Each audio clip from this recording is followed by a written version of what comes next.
Bom, então, retomando, vamos hoje fazer umas aplicações daquilo que a gente falou na última aula.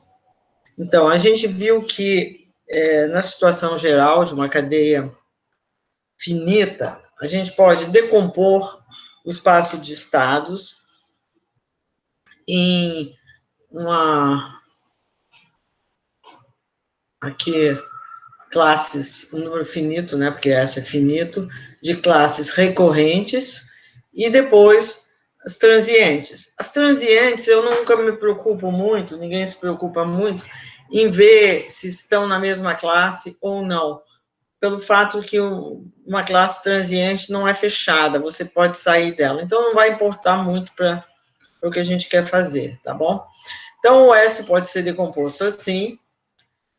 Se você escreve o S assim, R1, R2, T, a sua matriz de transições P,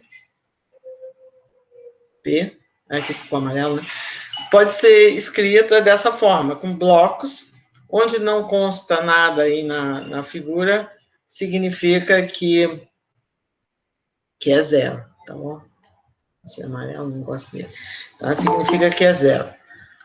Então, você tem essa matriz representada assim por blocos.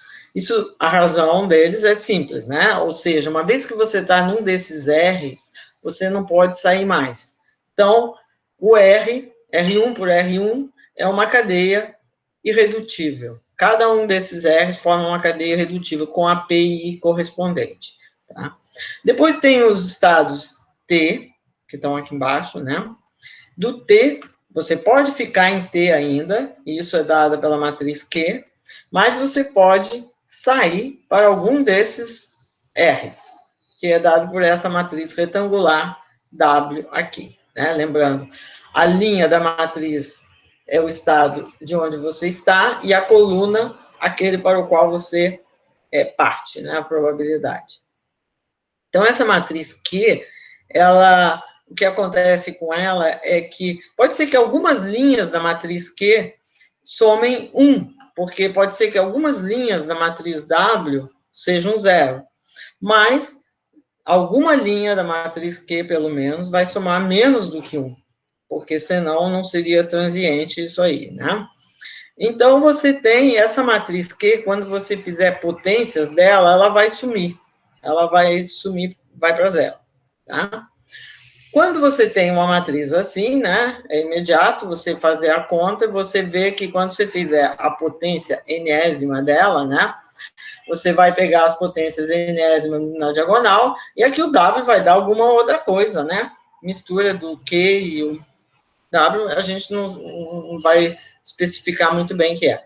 Então, qualquer potência da matriz P vai ficar com essa mesma cara, né, matriz de blocos, o Q elevado a N, que está ficando cada vez menor, vai para zero, e o WN. O WN vai dizer qual as probabilidades saindo de T de você estar em algum R no tempo N. Né? O W era no tempo 1, WN no tempo N. Mas não é potência, né? A W é uma matriz retangular.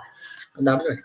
Bom, o nosso objetivo agora é usar isso para calcular, por exemplo, o seguinte: se eu começo em um estado de T, qual a probabilidade que eu vá acabar na classe RI? Tá? Porque quando eu entrar numa dessas classes, não saio mais. E o que acontece dentro da classe, a gente já não vai falar, porque foi objeto do que a gente viu antes, uma cadeia redutível. E o que nos interessa agora é, quando eu tenho estados transientes, qual a probabilidade de eu acabar num estado ou noutro, numa classe ou noutra, na classe recorrente ou noutra, tá bom? Então, isso vai ser o que a gente vai querer fazer agora, tá? Para fazer isso, eu posso sempre pensar que esses RIs, de fato, são formados por um único estado. Se você pensar um pouquinho, você vai ver que, porque não vai fazer muito, eu só quero saber como que eu chego no RI. Né? Então, é como se eu somasse eu colapsasse tudo em um único estado. Qualquer um estado de RI, eu botasse tudo junto, e aí eu entrei lá, não olho mais. Tá? Então, se você pensar um pouquinho, você vê que é a mesma coisa, é o que importa para esse estudo. Mas, se não, se você ainda tem alguma dúvida sobre isso, você pensa que simplesmente eu vou olhar esse caso, em que cada RJ seja um único estado. Porque para o problema que nos interessa é o que importa. Tá? Então, e o que a gente vai querer calcular é isso aqui. Eu começo num T, eu vou denotar esses transientes T1, T2, TS, vou supor que eu tenho S deles, tá? E eu tenho K recorrentes, que são R1, RK. E eu quero calcular a probabilidade, partindo de um desses T's, de um TI, de terminar no RJ. Então, eu quero uma matriz, né, que tem no T, eu tenho STs e eu tenho KRs. Né? Então, é S por K.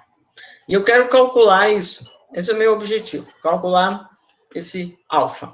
Tá? Explicitamente ou não, depende. Né? Mas eu quero entender algebricamente como que ele é, como que eu obtenho, e depois vou usar artifícios variados para calcular concretamente em um caso outro, que a gente, tá? Mas o nosso objetivo é esse. Teoricamente, a gente quer calcular isso, tá? Vamos pensar nesse exemplo aqui que nós já fizemos, a conta concreta. Então, vamos olhar esse exemplo aqui primeiro. Esse a gente já calculou tudo na mão, tá? Antes. Então, eu tenho 5 estados, e o 1, o 2 e o 3 são transientes, o 0 e o 4 são absorventes, você chegando lá não sai mais, né? Isso é o que a gente chama uma classe recorrente que tem um único estado, a gente chama de estado absorvente. Chegou lá, não sai mais. Né? Então, nesse caso, a sua matriz aqui tinha o K era 2, o 0 e o 4, e o T tem 3 elementos, o 1, o 2 e o 3. Né? Do 2, o 2 está aqui, você pode ir para o 1 ou para o 3, com probabilidade de meio e meio. Do 1, você pode sumir com probabilidade de meio, e do 3 também você pode sumir com probabilidade de meio. Então, a gente vê que a matriz Q, ela tem uma linha que soma 1 e tem duas que somam menos do que 1. Às vezes só tem uma, né? Não importa.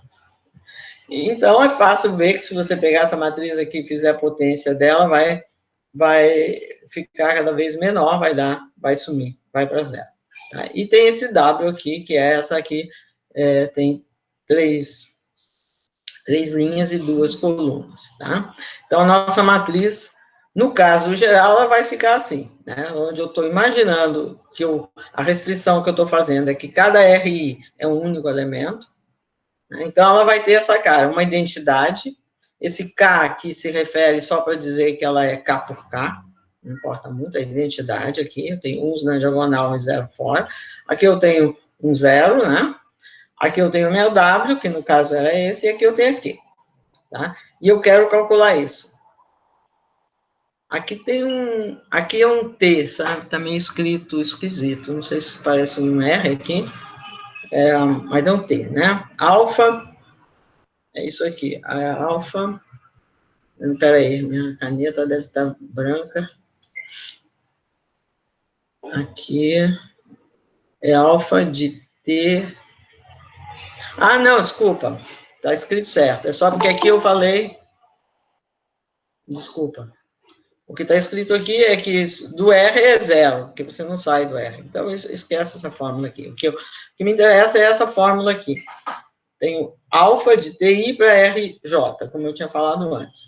Qual a probabilidade, começando em TI, de terminar em RJ. Tá? Então, a gente vai fazer um truque que vamos fazer muito, que é muito típico de cadeia de Markov. Tá? Vamos calcular isso fazendo a seguinte coisa. Eu dou um passo e vejo o que acontece com esse passo. Tá? Por quê? Porque a cadeia, cada vez, se eu estou num estado, ela começa de novo a partir daquele estado. Então, é razoável você pensar em usar essa técnica. Você faz um passo, condiciona para onde você foi, e você vai ter uma equação envolvendo aquela coisa que é de seu interesse. No caso aqui, é a probabilidade de acabar em RJ. Então, eu começo em TI, eu dou um passo, eu posso continuar em TI, em T, né? Eu posso usar minha matriz Q e continuar em T, ou eu posso ir direto para um RJ. Então, eu tenho dois termos, mas isso me dá uma equação na função alfa. Meu objetivo é descobrir quem é essa função alfa, é uma matriz, vamos dizer. Né? E eu quero descobrir essa matriz. Então, eu faço isso, estou querendo calcular a probabilidade, começando em TI, de acabar em RJ. Vou fazer esse truque, vou dar um passo e vou condicionar. Então, eu vejo a probabilidade, começando em TI, que eu vou para U é qualquer coisa, eu posso ir para qualquer lugar, né, em princípio, e depois eu começo em U e quero terminar em RJ. Então, isso é uma equação verdadeira, né, porque eu quero saber qual a probabilidade de terminar em RJ, dado que começo em TI, no tempo zero. Então, eu vejo onde é que eu estou no tempo 1. Então, é a soma sobre todas as possibilidades em S de x1 ser U, dado que x0 é TI, e depois eu começo em U e vou terminar em RJ. Essa probabilidade que está aqui. Bom, isso aqui eu posso decompor em dois pedaços, que não tá totalmente escrito aqui na página, mas eu vou explicar. Eu vou decompor os U's que estão em T e o U que não está em T. Tá? Se o U não estiver em T, só vai sobrar 1, né? Porque uma vez que eu vou para um R, eu não posso sair mais. Então, o único termo U que não está em T e que me interessa aqui é quando U for RJ. Porque se U for outro cara, outro R, eu não vou poder chegar nunca no RJ. Porque uma vez que eu chego num R, eu fico parado. Tá? Então, vai ter o termo, quando U é RJ, que vai ficar W de TI RJ. Foi esse nome que a gente deu. Né? Saindo de TI para RJ, a matriz W. E depois, os termos que estão em T. Os termos que estão em T, essa matriz aqui de transições, a gente chamou de Q. É esse pedaço da matriz de transições. Então, é o Q de TI, né? Para TI, é o que eu chamei, meu estado inicial TI, para um outro T, que aqui está escrito TL, qualquer L vai variar de 1 até S, e depois eu tenho que colocar a probabilidade, começando em TL, de chegar em RJ, que é esse termo que está aqui. Então, esse alfa aqui corresponde a essa probabilidade condicional, quando eu começo em U, mas U aqui é TL, né? E essa aqui, esse passo. Então, eu obtive uma equação que envolve alfa, né? Uma equação linear envolvendo WQ, né? Que posso escrever assim, matricialmente. Alfa é uma matriz S, alfa é uma matriz S por K, né? O número de linhas de alfa é o número de estados transientes, o número de colunas é o número de estados absorventes ou classes recorrentes. O W também é S por K, o Q é S por S e o alfa é S por K. Então, isso aqui é o produto usual de matrizes, é isso que está aqui, né? É a coordenada IJ da matriz Q vezes alfa. Q é quadrada, S por S, e o alfa é S por Q. Quando eu faço produto, fica S por Q.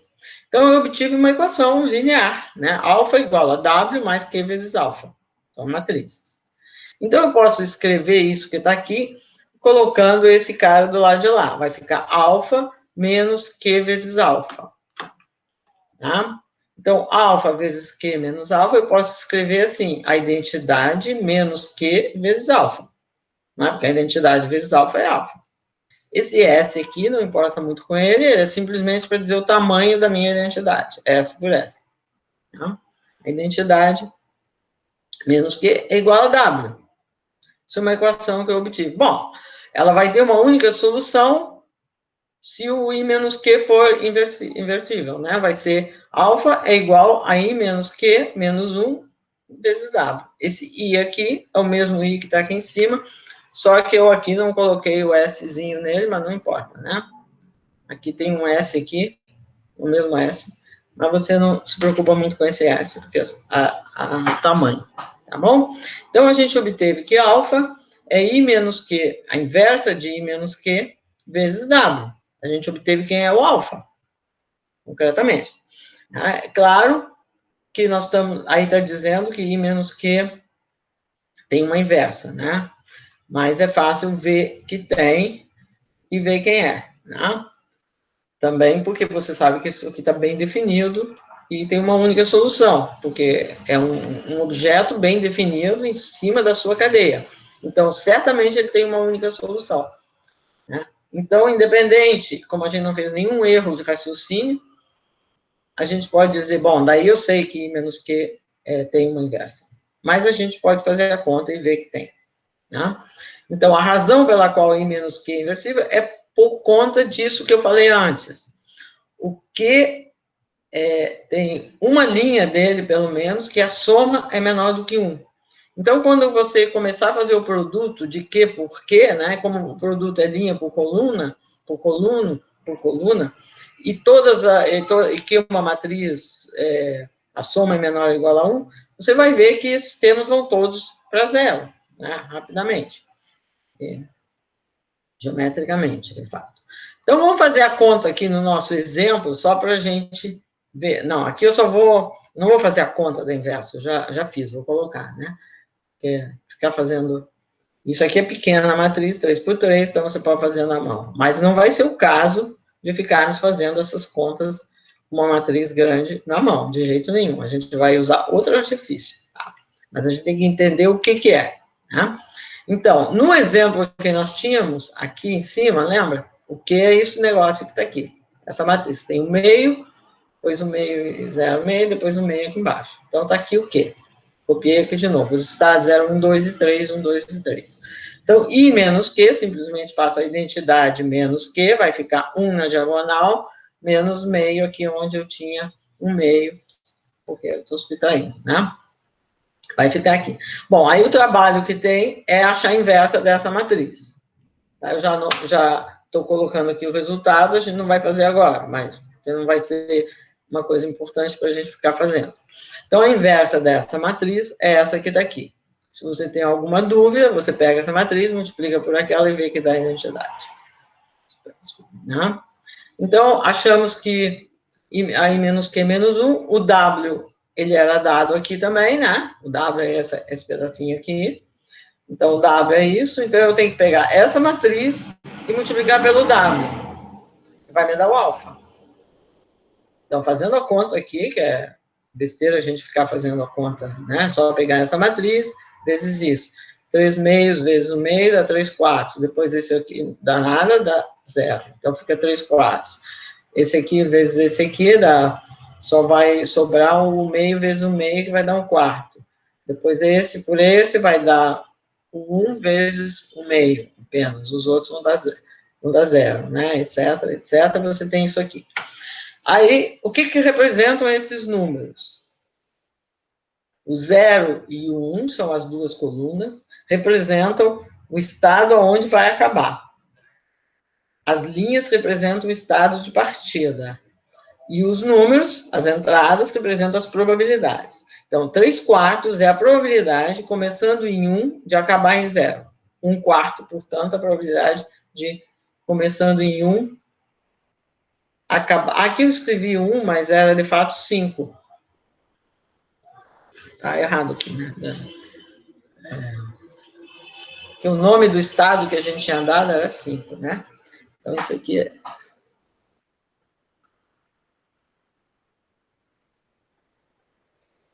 Tá? Mas isso aqui eu não vou ficar corrigindo lá no AVA, só vou escrever, tá? Que é um erro bobo, né? 5. Acabar em 5 é 1 quarto. Se você começa no 2, o 2 é bem no meio, né? Então, por simetria, é óbvio que a probabilidade é meio e meio, exatamente. E se você começa no 3, é o inverso, trocando o 0 por 5. Então, essas probabilidades nós já tínhamos calculado, né? A gente já tinha resolvido essa equação aqui, porque o nosso exemplo é pequeno, na mão, eu só estou reescrevendo a mesma coisa, usando a notação da matriz. Mas nós já tínhamos feito essa conta. Bom, agora eu quero fazer duas coisas. Primeiro, ter a interpretação disso aqui, né, em geral, porque ela tem um significado importante. Essa matriz que está aqui, tá? E depois vamos... Qual é a interpretação dela e por que que ela é... Por que que o Q é inversível? O I menos Q tem uma inversa.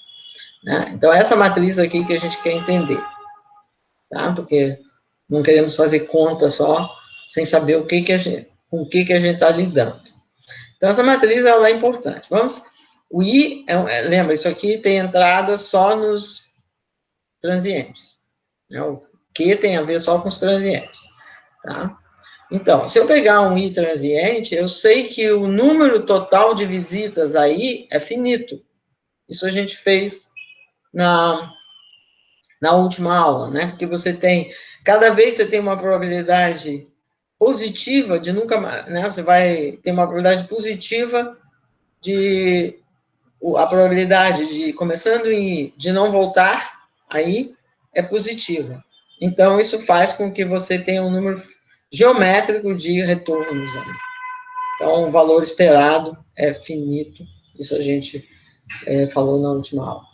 Então, se eu olhar essa variável que eu estou chamando aqui de y, indexado por i, ela simplesmente conta o número de vezes que você passou em i, desde o zero, quanto ao zero, não importa muito. Tá? Então, o indicador de A é isso, conta 1 se A ocorre, 0 se A não ocorre. A é um evento. O nosso evento é, no tempo n, o processo está em I. Então, YI é o número total, até infinito, de visitas ao estado I. Agora, você suponha que você comece em um estado U qualquer, em T, transiente. Tá? E o I também é transiente. Então, o valor esperado do número de visitas, né, eu tenho que simplesmente pegar valor esperado, somar, botar o valor esperado aqui dentro. Não tem problema em fazer isso, porque tudo é maior ou igual a zero. Então, eu tenho valor esperado de y dado x0 igual a 1. Eu ponho o valor esperado aqui dentro. O valor esperado aqui é a probabilidade. Né? O valor esperado de um indicador é a probabilidade. Então, é a probabilidade que xn seja i, dado que x0 é u.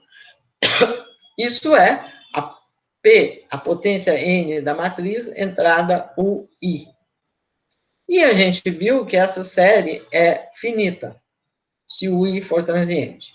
A gente viu começando em i, é a mesma, pelo mesmo motivo, você vê se você começa em qualquer um, porque se você fazer, tem que partir muitas vezes, né? Tem que ter uma primeira vez, pronto. É a mesma, ou você usa aquele mesmo argumento, o mesmo argumento que a gente usou, diz isso aqui, é finito. Então, isso está dizendo para mim que a variável yi não só é finita, mas o valor esperado dela também é finito. Tá? Bom, agora, essa matriz Pn, quando as entradas estão em T, U e I em T, é a mesma coisa que o Qn, né? Por definição, porque o Q é a restrição da P aos transientes. Então, se os dois... Q é uma matriz... um bloco que ficava na diagonal. Então, quando eu pego minha matriz elevada a n, eu tenho que pegar o Q elevado a n. Tá bom? Então, eu obtive que o valor esperado desse yi, começando em u, dado que x0 é u, é a soma, m de ui, onde m é essa matriz aqui, i mais q quadrado, etc, etc. Soma de como se fosse uma série geométrica, né? Porém, em vez de ser um número aqui, você tem uma matriz. Né? Mas é a mesma coisa. Como essa matriz é o análogo de ser menor do que 1, né? Ela é pequena, que a soma em cada linha é menor ou igual a 1, e tem pelo menos uma linha em que a soma é menor que 1, isso é mais ou menos, seria o análogo de ter um número menor do que 1, em módulo menor que 1. Bom, no caso é tudo positivo. Então, você tem essa matriz, M, e como essa série aqui vai ser convergente, porque o QN decai rapidamente, é fácil de você ver que se a série converge, quando você pega essa série e multiplica por I menos Q, dá identidade, né? Como é que você faz isso? É como você faz para números, né? Porque você vai fazer aqui, né? Deixa eu escrever aqui. I mais Q mais etc, mais Q elevado a N, isso aqui, vezes I menos Q, né? Então, o que que fica isso? Fica, multiplica com a identidade primeiro, fica I mais Q, é a mesma coisa que você estivesse fazendo com Q elevado a N, né? Multipliquei a identidade vezes esse, menos, agora os outros, né?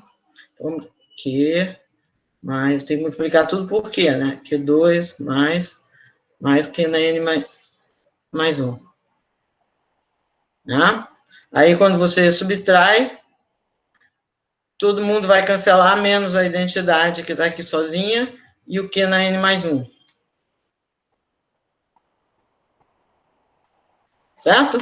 Vai ficar isso. Então, como Q elevado a N está indo para zero, né? Quando você manda N para infinito aqui, e vai dar identidade. Ou seja, essa série é a inversa de I, essa série converge e é a inversa de I menos Q. Tá? Então, esse M que a gente obteve, que ele dá o valor esperado de visitas àquele estado antes de ser absolvido, tá? É o número de visitas que faz, porque depois que é absorvido não visita mais, depois que sai do T, saiu, já era. Tá? Então, o M é o número esperado de visitas ao estado. Tá? Então, aqui, fazendo a conta no nosso exemplo, o M a gente tinha calculado antes, né? O M estava aqui antes, aqui eu coloquei aqui, tá aqui o M, né? O M está aqui. Ele é exatamente isso, ou seja, 3 meios é o número esperado de visitas. Aqui eu estou falando desse, né? Começa M13 é um meio também, é um meio. Então, é o número esperado de visitas ao estado 3 antes de ser absolvido, no 0 ou no 4. O número esperado é meio. Quer dizer, esses valores podem ser não inteiros, porque é o valor esperado. A variável, o número de visitas, toma valores inteiros. 0, 1, 2, etc. É um número finito, porém, é inteiro. Mas tem as probabilidades. Então, o valor esperado de uma variável, valores inteiros, não precisa ser um inteiro, né? Porque tem as probabilidades, tá? Então, essa matriz M, ela tem uma interpretação importante, né? Cada entrada dela está dizendo o número esperado de visitas àquele estado, tá? Bom, agora você se pergunta o seguinte, bom, se você fixar, né, eu vou fixar uma linha e vou somar toda a linha. Então, aqui eu tenho, vou somar essa primeira linha, por exemplo. 3 meios, mais um meio. Vai dar 3. Tá? Vou somar essa outra linha. Dá 4, somei essa outra, deu 3. Tá? Qual a interpretação dessa soma? Bom, M11 é o número de visitas ao 1. M12, o número de visitas ao 2. M13, o número de visitas ao 3. Valor esperado disso. Então, quando eu somo, é o valor esperado do tempo total antes de ser absolvido, até ser absolvido. O tempo que eu fico em T antes de cair lá no estado absolvente. Tá? Então, isso vai ser a soma de cada linha. Tá? Então, isso aqui é o valor esperado do tempo que o processo passa em T antes de ser absorvido, quando a linha corresponde aonde você começa. Tá? Então, é um cálculo, uma coisa conceitualmente bastante simples. É claro que na hora de fazer um cálculo com isso, né, a coisa trabalhosa é que você tem uma inversa aí para calcular. Né? E calcular a inversa, se tiver uma matriz aí 10 por 10, sei lá o quê, vai ficar meio complicado, né? Meio chato de calcular. Bom, mas não, a gente, obviamente, quando você tem uma situação complicada, você não iria fazer à mão, você iria usar um método de cálculo para fazer. Mas também você pode lançar mão de artifícios nos exemplos, em exemplos especiais, que a matriz não é muito maluca, a matriz tem muitos zeros, tem uma estrutura especial, você vai poder fazer um cálculo sem ter que calcular nenhuma inversa de nenhuma matriz. Fazer um cálculo esperto. É isso que a gente quer ver como fazer em alguns exemplos. Tá? Um cálculo que leva a isso que a gente calculou aqui, mas de uma forma, né, o que a gente calculou? O alfa, que é a probabilidade, né, o alfa me diz as probabilidades de acabar no 0 ou no 4 ali, tá? Por exemplo, né, de acabar num dos R's. E o M me diz quanto tempo eu levo para acabar para acabar, né, para o processo não ser absolvido. São esses dois objetos que são descritos de forma clara, em termos da matriz, né? E você, na hora de calcular, você não vai, certamente, fazer essa conta mesmo, né? Porque se você tiver que fazer essa conta, pode dar muito trabalho. Né? Aqui era um exemplo simples, mesmo assim nós não fizemos a conta, já coloquei o resultado. Né? Você vai usar de algum artifício, e esse artifício é que é importante per se. Então, vai ser o que a gente vai querer fazer agora, né? Você tem essa equação aqui, do alfa, essa equação aqui, e você quer explorar certas propriedades, certos exemplos, onde o Q tem certa estrutura, para obter uma equação bonitinha no alfa, que você vai poder resolver de modo simples, tá? Então, mas conceitualmente tudo bem, é isso. Então, você tem descrito através da matriz, tanto as probabilidades referentes a onde você vai ser absorvido, que é essa alfa aqui, que está aqui, que é dado pelo I menos Q menos 1, que a gente chamou de M por W. E essa matriz M per se, ela me dá o tempo médio, o valor esperado do tempo que você passa naquele estado, né? Porque é uma matriz, tem duas entradas, a linha é o estado de onde você parte, a coluna é o estado do qual você está falando, o tempo que você passou. Que foi essa conta que a gente fez aqui. Tá? Essa conta aqui, que ela é simples, mas ela é importante. Né? Então, o valor esperado do tempo que você passa num estado, começando em U, que você passa num estado I, né, como o tempo que você passa é dado por isso, o valor esperado é dado por isso, que você pode escrever assim, mas como eu estou olhando estados transientes aqui, esse Pn é o Qn de fato. E o Qn, ele vai para zero, de modo que eu tenho essa matriz que tem aqui, essa matriz aqui convergente, né? Essa matriz M, que é isso aqui, é a inversa do I menos Q. Tá? Então, agora eu queria olhar um exemplo concreto disso, né? Ou seja, esse exemplo que a gente fez com 4, a gente fez meio que na mão, né? A gente calculou na mão porque era pequeno, você podia inverter a matriz ou fazer na mão de qualquer jeito. Mas a gente quer ver como utilizar a ideia geral para quando o tamanho é qualquer coisa em que você não vai ficar fazendo a conta da mesma forma. Tá? Então, esse é o exemplo que eu quero olhar agora. Tá? Eu tinha colocado aqui como separadamente, porque quando eu escrevi aqui eu não sabia bem quanto tempo a gente ia gastar em cada coisa, né? Então, eu achei melhor dividir e depois olhar. Então, o que eu vou fazer agora é olhar o exemplo que a gente estava falando antes, vou generalizar de duas formas. O N, em vez de ser 4, vai ser qualquer coisa. Tá? N aqui pode ser 10 milhões, não importa, vou fazer uma função de N.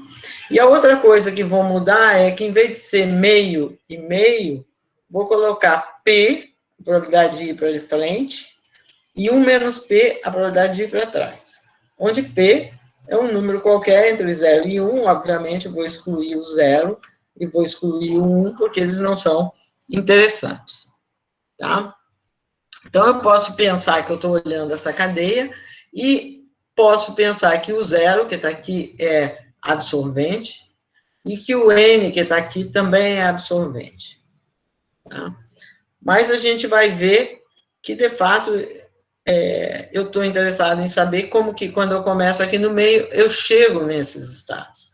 Então, mesmo que eles não fossem absorventes, eu estaria dando, seria a mesma informação. Mas isso eu vejo depois, tá? Vamos pensar no exemplo que a gente tinha antes, onde eu tinha dois estados, o 0 e o 5, que eram absorventes, e depois eu tinha 3 transientes. Agora, em vez de 3, eu tenho do 1 até o n-1. Então, eu tenho um número arbitrário. Tá? E eu quero calcular isso. Vamos chamar de alfa J. Como eu só tenho 2, eu vou cair num ou no outro. A soma é 1. Então, me interessa saber se eu vou cair no N, e 1 menos aquilo é a probabilidade de cair no 0. Então, basta eu calcular um deles, porque eu só tenho 2. Tá? Então, eu vou chamar de alfa J. J é um estado aqui no meio, esse meião aqui no meio todo, os transientes. Tá? E eu quero saber qual a probabilidade de terminar em N, começando em J. Tá? Então, é como o meu R é N e o meu transiente é J. Tá? É isso que eu quero calcular. E eu posso escrever isso assim, a probabilidade, condicionada a começar em J, de chegar em N antes de chegar no 0. Dá na mesma. Tá? Porque como ele é transiente, é absorvente, vai ficar lá. Tá? Mas você nota que essa pergunta aqui se aplica e a resposta é a mesma, independente do que acontecesse no N.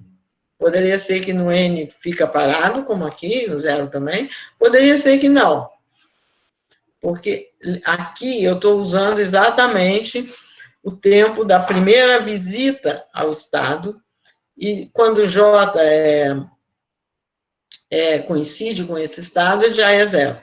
Lembra, eu tinha duas notações, tal mais e tal sem mais. Então, tal N, né, se você...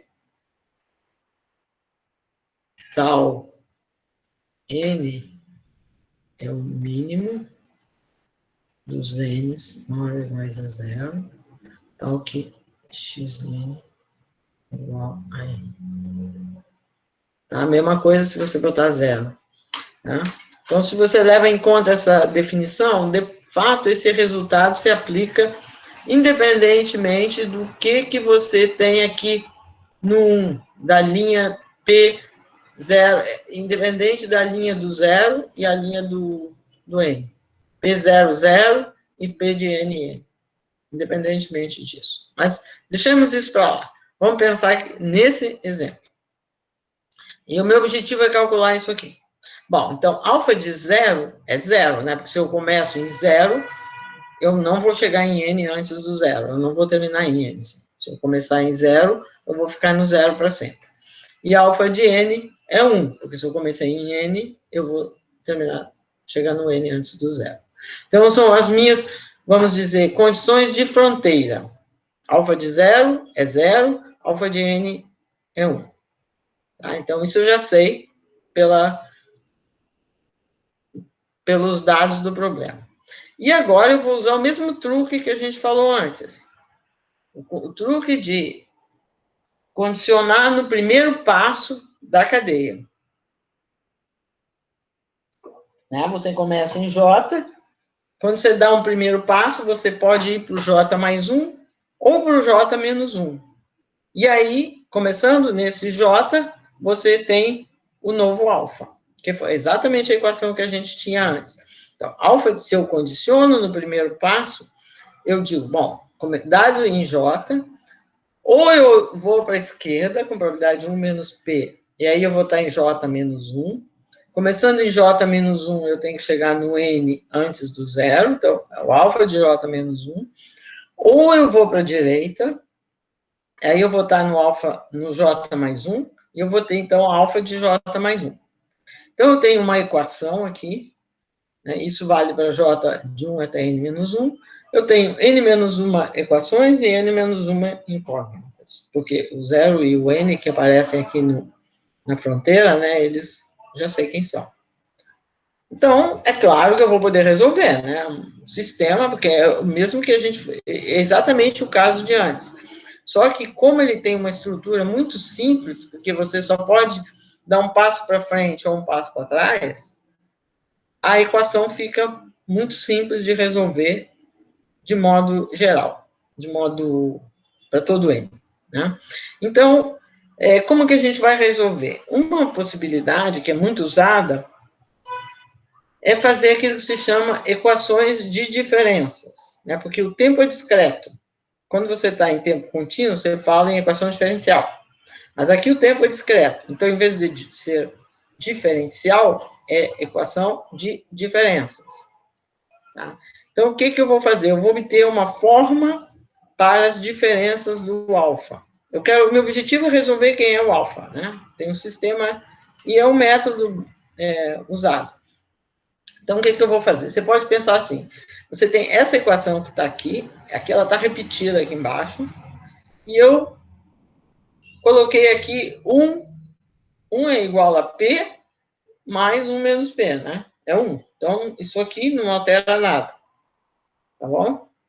Bom, agora eu vou fazer o seguinte truque. E depois eu vou explicar o que significa matematicamente. Eu vou deixar os P's de um lado e os 1 menos P's de outro, tá bom? Aqui eu tenho um P e aqui eu tenho um P também. Então, eu vou deixar os P's do mesmo lado. É como se eu pegasse esse P alfa J aqui e jogasse para cá. Só que eu estou escrevendo desse lado, né? P alfa J mais 1 menos alfa J. E os 1 menos P's do outro lado. Então, eu tenho 1 menos P alfa J menos 1 menos P alfa J menos 1. Eu mando esse para lá, mando o J menos 1 para cá, com menos P, mando o P para cá. Então, 1 menos P de um lado, P de outro. Eu obtive essa igualdade aqui, né? Essa igualdade é interessante, né? Porque ela dá uma forma recursiva para a diferença. Por isso se chama equações de diferença. Né? Dá uma forma recursiva para essa diferença. É como se fosse o análogo discreto de uma equação diferencial. Tá? Então, se eu chamar dj o alfa j mais 1 menos o alfa j, o que essa equação está dizendo é que P vezes dj é igual a 1 menos P vezes dj menos 1. Eu estou indexando pelo primeiro aqui, pelo menor. Tá? É só uma questão de anotação. J varia de 0 até n menos 1. Tá bom? Que o primeiro é alfa 1 menos alfa 0.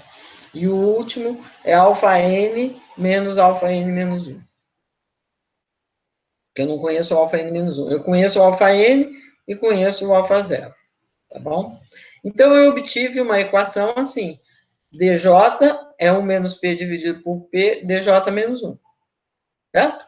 Tem uma relação entre dj e dj menos 1. Bom, mas eu posso... Isso vale para todo j. Então, eu vou iterando isso e eu vou chegar que dj é 1 menos p elevado a j vezes d0. Certo? Cada vez eu aumento 1 aqui, diminuo 1 aqui. Então, quando eu chegar no zero, eu vou ter j, porque a soma é j. Tá bom? Vou diminuindo num e aumentando no outro. Diminuindo num e aumentando no outro, a soma é sempre J. Então, eu obtive que DJ está escrito explicitamente em termos de D0. Ou seja, eu fiquei com uma única variável, D0. E eu preciso descobrir essa variável pelo fato que eu tenho a condição na fronteira, né? Que αn é 1 e que α0 é 0. Então, quando eu somo os DJs, né, D0 mais DJ menos 1, eu vou ter... Né, isso aqui é uma diferença. Então, quando eu somo a diferença, é uma soma telescópica. Vai ficar αj menos α0. Tá? Que D0 é α1 menos α0. D1 é α2 menos α1. D3, D3 é α4 menos α3, sei lá. Estou somando aí. Né? Então, é a soma telescópica que vai ficar αj menos α0. Mas α0 era 0, então fica αj. Então, eu obtenho quem é o D0, porque eu sei que αn é 1. Então, a soma dos Ds, desde o 0 até o n menos 1, tem que dar 1. Mas, esses carinhas são todos eles desse jeito. Tem uma única variável, D0 vezes a soma dessa progressão geométrica. Ah, mas uma progressão geométrica a gente sabe somar, né? Então, eu sei que isso que está aqui é a soma de uma PG, então fica 1 menos P sobre P elevado a N, menos 1, menos P.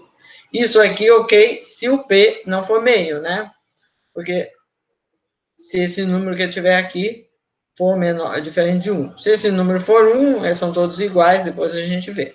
Então, vamos supor que P não é meio, para que esse número que está aqui não fique 1, né? Porque é uma PG, se for 1, é tudo 1, sempre vai dar N, né?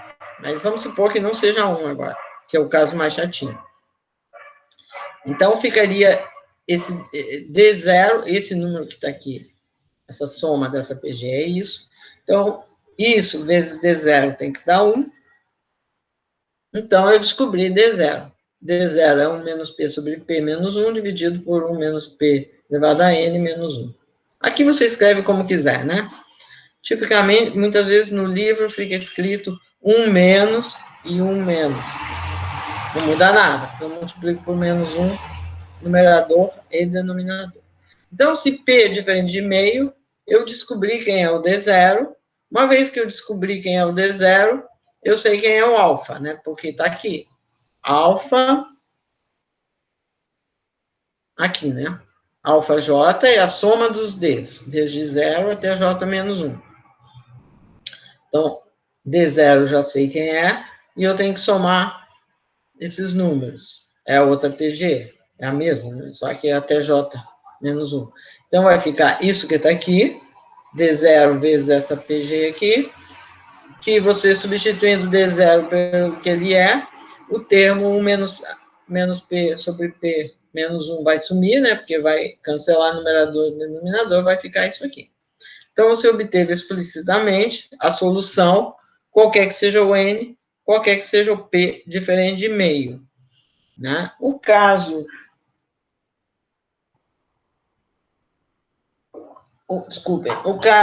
P igual a meio, ele é diferente, mas ele é mais simples, né? Se P igual a meio, o que você está dizendo é que todos os D são iguais, porque 1 menos P sobre P é 1.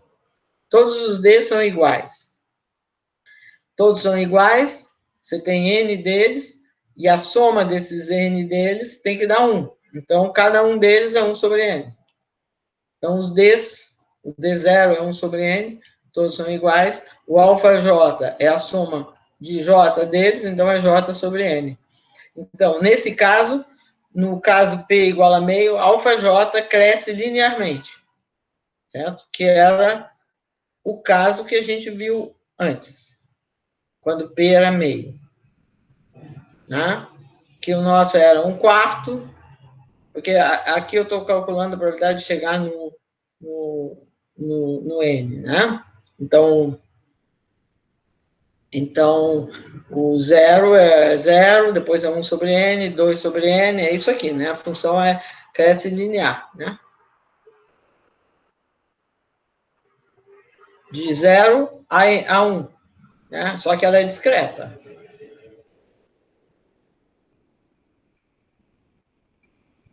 Isso aqui, certo? N passinhos de 1 sobre N. Tá? Então, a gente descobriu quem é a probabilidade, começando... Aqui tem um erro, isso aqui deve ser J, né? Alfa J, J. Aqui está I, mas é J. Sempre, mesmo que eu tenha lido, olhei hoje antes de colocar lá, sempre tem alguns errinhos. J. Tá? Tá bom? Então, você descobriu explicitamente quem é. O exemplo que a gente havia feito antes era o P igual a meio e N igual a 4. Só interessava o 1, o 2 e o 3, né? Os outros ficavam... Tá bom? Então, isso é um exemplo de como fazer aquele cálculo usando equações de diferença. É um método muito usado, né? E a razão, ele é importante para muitos exemplos, né, para muitas coisas, porque a ideia básica é uma coisa que você usa muito em cadeias de marca, é isso, essa ideia de fazer um passo, condicionar no primeiro passo, que aí você obtém uma fórmula iterativa. Tá? Então, eu obtive o alfa. Agora, lembra que a gente falou também do tempo, o tempo que demora para chegar. Esse aqui é as probabilidades. Depois tinha o tempo, que a gente viu achando a matriz I menos Q menos 1. Então, vamos aplicar a mesma ideia para calcular o tempo. Né? Então, agora o que eu estou querendo fazer é isso aqui, né?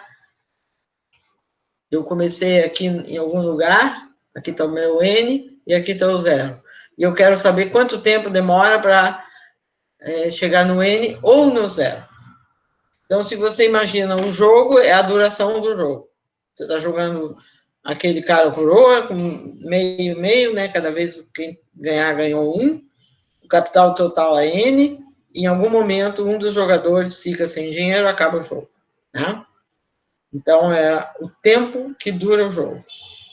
Que é o tempo, primeira chegada no 0 ou no N. Tá? Então, vê que, mesmo que a cadeia não fosse absorvente, que o 0 e o N não fossem absorventes, essa questão faz sentido, seria exatamente a mesma resposta. Tá? Tá, então, agora, meu objetivo é calcular o valor esperado, saindo de um I aqui no meio, do tempo da primeira visita aos extremos. O mínimo dos dois. Tá? Então, se eu chegar no N, o tal N. Se eu chegar no 0 primeiro, é o tal 0. É o mínimo. Onde você vai chegar primeiro. É uma variável aleatória, né? Tá bom? Então, eu quero calcular isso. Então, obviamente, o A0 é igual ao AN, que é igual a 0, porque você já começa lá. Se você começa no 0, no N, o tal N é 0. Se você começa no 0, o tal 0 é 0. Né? Por definição. Lembra? Por isso que eu não tenho mais aqui. Tá? É importante eu não ter mais. Tá? Então, eu já sei essa condição de fronteira. E agora eu vou usar o mesmo método de condicionar no primeiro passo para obter uma fórmula iterada envolvendo os AIs. Né? Então, se eu condiciono no primeiro passo, o que tem? Bom, com probabilidade I, P, eu vou para o I mais 1. E com probabilidade 1 menos P, eu vou para o I menos 1. E eu gastei 1. Né? Então, se você pensar exatamente nisso, essa fórmula diz o seguinte, que AI é igual a 1 mais P vezes AI mais 1, mais 1 menos P vezes AI menos 1. Certo? Porque 1 é o tempo que eu dou um passo. Tempo 1. E aí, né, esse tempo já gastei. Com probabilidade de P, eu vou estar no I mais 1. E aí eu tenho que calcular o tempo começando do I mais 1. Com probabilidade de 1 menos P, eu vou estar no I menos 1. E eu tenho que calcular o tempo começando do I menos 1. Então, esse 1 aqui é pelo passo que eu dou. Que agora é o tempo. Então, esse passo tem que entrar. Antes era só as probabilidades, aí ele não entrava. Tá bom? Eu podia calcular aqui assim, mas assim eu acho que talvez a pessoa veja melhor ainda. Então, eu tenho aqui uma relação entre AI mais 1 e AI menos 1, como antes, né? Ou seja, tudo indica que eu posso fazer uma equação de diferenças, né? A razão pela qual as coisas são simples nesse exemplo é porque você pode só fazer um passo para a direita ou um passo para a esquerda. Só por isso que é simples, não é uma coisa geral, qualquer cadeia. Bom, então eu vou fazer essa conta, eu quero achar quem é aí. Eu vou fazer só no caso P igual a meio, e vou deixar para vocês completarem, depois da aula, amanhã, sei lá, o caso geral. É a mesma conta, só que você vai fazer a álgebra diferente, porque tem um P que não é meio. No meu caso, P igual a meio. Né? No outro exercício, eu fiz os dois, P meio e P diferente de meio. Aqui eu vou fazer só um, que é para ficar alguma coisa para vocês completar. Tá? Então, se P é meio, essa equação que está aqui em cima, que é um sistema, né? Tem n-1 variáveis aqui, n-1 equações. Tá? Fica isso aqui. Aí é igual a 1 mais a média do AI mais 1 e do AI menos 1. Fica isso. Que eu posso escrever assim. Isso aqui é a mesma técnica de sempre. Eu vou deixar o P de um lado e o menos P de outro. Só que aqui o P e o menos P são a mesma coisa. Mas o que você pensa é assim, você quer escrever uma equação envolvendo as diferenças. AI mais 1 menos AI. Então, você tem que passar um AI mais 1 para lá, um pouco do AI mais 1 para cá, e um pouco do AI para cá. Né? A metade. Então, essa equação que está aqui em cima é a mesma coisa que essa aqui, né? O que eu fiz? Eu peguei o AI sobre 2 e passei para cá. Então, ficou AI... Bom, tanto faz, para cá ou para lá, né? Fica AI mais 1 menos AI. Passei... Eu tenho AI, que eu posso escrever como o meio de AI mais o meio de AI. O meio de AI eu passei para cá e ficou AI mais 1 menos AI sobre 2. E esse AI menos 1 eu passei para lá e ficou AI menos 1 sobre 2. Esse 1 que está aqui eu passei para lá também, ficou isso aqui. Certo? Só porque eu queria escrever o maior sozinho. Né? A diferença. Então, isso aqui, vamos, como antes, chamar de DI a diferença. Então, isso aqui é DI. DI é igual a DI menos 1 menos 2. Certo? Porque tem esse meio aqui embaixo, multiplico tudo por 2, fica o 2 aqui. Então, eu obtive uma equação muito simples. DI é DI menos 1 menos 2. Então, eu itero isso, vale para ir variando desde 1 até n menos 1, eu obtenho que qualquer DI é D0 menos 2i. Né? Porque cada vez que eu baixo 1, eu subtraio o 2 aqui. Então, eu vou baixar i vezes, eu vou subtrair 2i. Então, obtive que DI é D0 menos 2i. Então, ficou uma única incógnita, que é o D0. Aí eu tenho que usar a condição que eu tenho, a condição de contorno, que diz que o AN é zero. Né? A 0 é 0 e a N é 0. Então, por isso que aqui fica exatamente. Então, o AN, 0 é igual a N, é a soma dos DIs, desde 0 até N menos 1. Né? Certo? Por que fica isso? Porque a 0, aqui eu estou usando que a 0 é 0, certo? Porque a soma dos DIs ficaria a N menos a 0, que é uma soma telescópica. Mas a 0 é 0, então ele cai fora, não tem a 0, é 0. Então fica exatamente essa soma. E eu vou substituir quem é o DI. DI é D0 menos 2i, então fica N vezes D0, porque eu tenho N termos, menos 2 vezes a soma dos i's, de 0 até N menos 1. Então, a soma de 0 não importa, né? De 1 até N menos 1, todo mundo conhece, é N menos 1 sobre 2. Então, cancelando o 2 que está aqui, com o 2 do denominador, vai ficar N de 0 menos N menos 1 vezes N. Foi a conta que a gente fez. Fazendo essa conta, isso aqui você escreve de uma forma um pouco melhor agora. N, põe o N em evidência, D0 vezes D0 menos N menos 1. Aí o que acontece? Você está dizendo que isso é zero. A única maneira disso ser zero é que D0 seja n menos 1. Que afinal é D0 menos n menos 1 vezes n. N é um número que não é zero. Então você obteve quem é o D0. D0 é n menos 1. Agora que você já sabe o D0, você pode obter quem é o AI, né? Porque AI é a soma dos Ds. Né? Por quê? Porque a zero é zero. A soma dos Ds fica uma soma telescópica. Né? Fica AI menos a zero. Mas a zero é zero, então fica isso. Agora, você já sabe quem é o DI. DI é D0, que é N menos 1, menos 2I. Então, você tem I vezes... vai somar isso aqui, né? De 0 até I menos 1. Então, vai ficar N menos 1 vezes I, porque todos, é o termo constante, vai ficar o número de vezes. E depois tem o 2 vezes a soma dos J's de 0 até I menos 1, de novo. Então, essa é a mesma soma que você já fez aqui, só que agora é até I menos 1. Então, vai ficar I menos 1 vezes I. O sobre 2 vai cancelar, porque tem 1 sobre 2 na soma.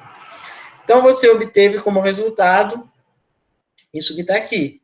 Fazendo a conta, né, isso é N menos 1, né? Então, isso que está aí é, né, N menos 1 menos I mais 1 vezes I. Isso aqui é um I, desculpa. Tá? Então, o menos 1 vai embora. Então, ficou N menos I vezes I. Ficou uma fórmula fechada, muito bonitinha. Que ela me diz qual é o tempo para acabar o jogo, no jogo da ruína do jogador, né? Começando em I. Certo?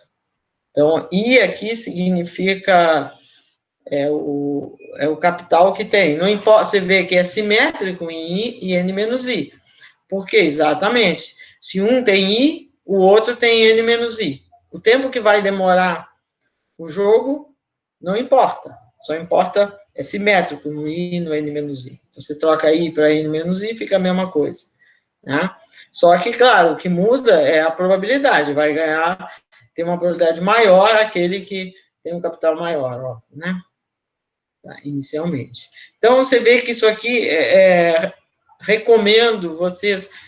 bom, como é que é o gráfico disso? É mais ou menos... Então, é uma coisa que tem o máximo no meio, né? Vamos dizer que o n seja par. Essa função,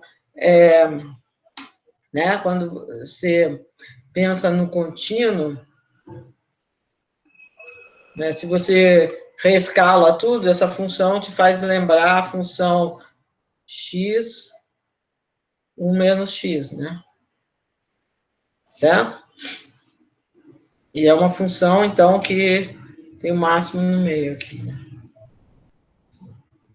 Certo? Só que aqui é discreto entre 0 e n, tá? Então, se você pensa no reescalonamento, ela tem a ver com essa função x1 menos x, que o máximo fica no meio. Tá, pode ser que não tenha meio, que n não seja par, você vai ter dois valores iguais, senão você vai ter um único máximo. Tá? Então, agora vamos lembrar que a gente havia feito esse cálculo, no caso que n era 4, né? E quando n é igual a 4, você pega aqui A1, A2 e A3. Né? Os outros não interessam. Então, A1 dá 3, A2 dá 4 e A3 dá 3. Que é exatamente aqueles valores que a gente havia calculado antes, fazendo a matriz M. Né? Certo? É o tempo para acabar o jogo. Certo? Você lembrando aqui, A1 é 3, 4 e 3. Lembra aqui? Ah, não, estava na outra. Peraí, deixa eu olhar aqui. Eu, em vez de. Não? Estava aqui. Onde é que estava isso? Estava aqui, né? Aqui, né? 3, 4 e 3. Era o tempo de duração até ser absorvido, ou até chegar no 0 ou no N, começando no 1, começando no 2 e começando no 3. Obviamente é simétrico, né? O 1 e o 3, e o 4 é o maior. Então, com isso, né, a gente vê que é uma ideia bastante útil. E eu vou deixar aqui como exercício para você fazer o caso P diferente de meio, certo? Né? Porque a gente aqui tem essa equação. Aí eu peguei P igual a meio e fiz essa conta. Você vai fazer com o P diferente de meio. O que você vai fazer? Você vai escrever assim, né? Você vai pegar aqui e vai escrever P mais 1 menos P. É 1, né? P mais 1 menos P é 1. Você vai botar esse P mais 1 menos P. Aí você vai juntar os P's de um lado e 1 menos P do outro lado. Então vai dar uma equação de diferença, parecida com essa que a gente tem aí. Né? E tem o termo 1, claro. Então, você vai resolver essa equação de diferença, análoga ao que a gente fez aqui, né? Vai aparecer uma coisa diferente, né? E vai obter o resultado, certo? Vai aparecer uma coisa com uma geométrica, uma PG, né? Parecido com a conta que a gente fez antes, só que agora é outra função. E você, com isso, vai obter o resultado nesse caso. Tá? Então, deixo para você completar o cálculo, porque é importante fazer o cálculo, não só ficar vendo os cálculos que passam assim na frente, especialmente esse tipo de aula, né? Então, você simplesmente é simples, eu já disse o que tem que fazer, não é só pegar aqui. Esse método, ele é muito utilizado, tá? Muito mesmo. E a gente vai explorar bastante em várias direções. Tá? Na próxima aula vamos ver outros exemplos que vão ser assim. Agora, deixa eu colocar uma coisa aqui que tem a ver com isso que a gente está falando, mas eu acho... Deixa eu pegar o branco aqui, que é melhor para escrever. Então, agora você imagina o seguinte, o que eu falei aqui, nós estávamos supondo, né, do 0 até o N. E você tem aqui, vamos dizer que eu estou no caso meio, tá? Meio. Probabilidade. Tá? Então, a gente falou que quando chegava no 0 ficava parado, quando chegava no N ficava parado. Usamos isso na nossa mente. Mas isso não tem nada a ver com o problema, porque se eu estou me referindo ao mínimo dessas duas variáveis, mínimo, eu não uso em nada a linha da matriz que começa no 0, a linha da matriz correspondente ao N e correspondente ao 0, porque eu só quero saber o tempo da primeira dessas ocorrências. Então, eu nunca vou estar começando no 0 ou no N. Aquelas condições de bordo, elas são verdadeiras porque eu aqui coloquei tal 0 e tal N, não é tal mais 0. Né? É o mínimo dos n's maiores ou iguais dos j maior ou igual a 0, tal que xj é 0. Aqui também.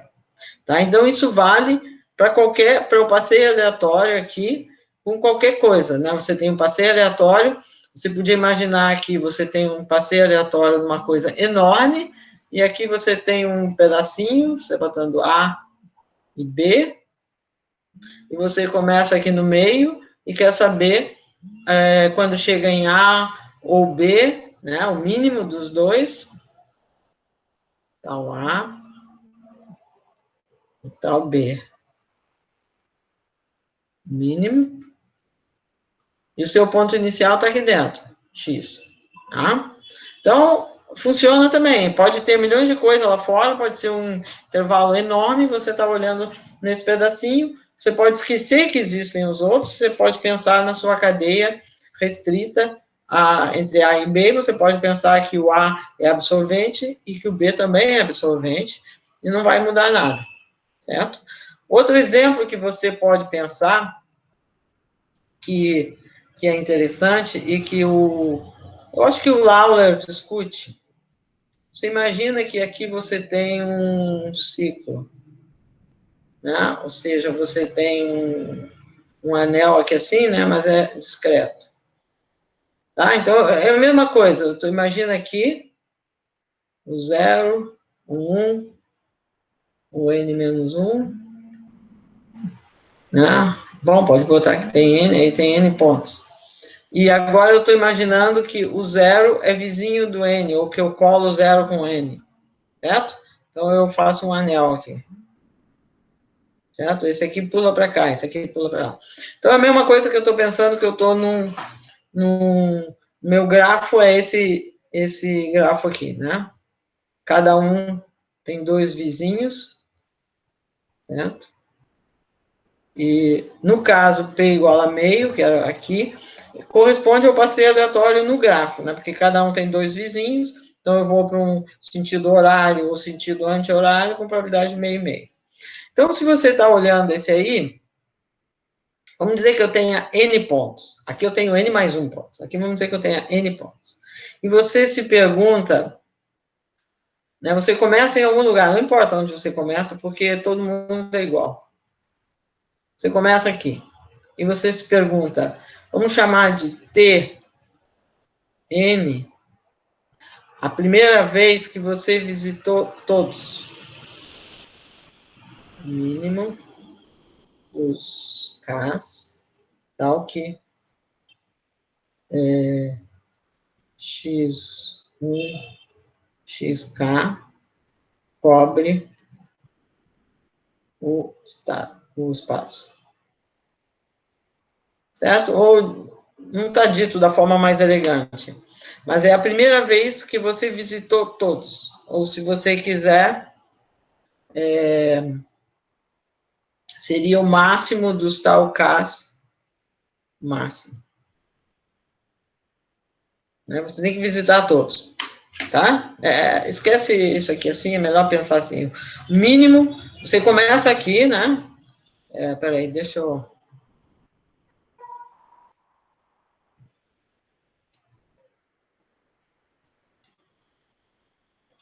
Você está olhando aqui o seu espaço, você começa em algum lugar, não importa, e você diz, bom, eu estou começando aqui, eu quero ver a primeira vez em que eu vou visitar todos, porque eu sei lá, eu posso vir para cá, voltar para cá, posso dar 2 passos para cá, depois dar 3 para cá, sei lá, a única coisa que eu sei é que em qualquer momento eu vou ter visitado um segmento, um arco, né? Porque eu não posso pular, eu não posso pular desse cara para esse aqui, está indo de um por um. Então, como eu estou indo um por um, o que eu tenho sempre é um arco. Então, você pode usar esse tipo de coisa que a gente fez aqui para calcular qual é o valor esperado desse tempo. É um exercício legal. Não sei se eu vou discutir na próxima vez, mas ele está feito, por exemplo, no Lawler. E é uma aplicação disso que a gente... É muito difícil, em geral, calcular exatamente o valor esperado do tempo. Primeira vez que uma cadeia visita todos os estados, num estado em geral, num espaço de estados em geral. É que o nosso espaço, ele é muito simples, ele é um arco, né? E você só pode andar entre vizinhos, então você sempre vai estar num segmento, e com isso você vai poder calcular isso aí, tá? É uma aplicação dessa ideia que está aqui, que eu vou deixar para vocês pensarem um pouquinho, e na próxima vez eu vou continuar com outros exemplos, tá? Então, acho que eu posso agora encerrar a gravação e a gente pode discutir um pouquinho, se vocês tiverem perguntas. Meu mouse está muito ruimzinho.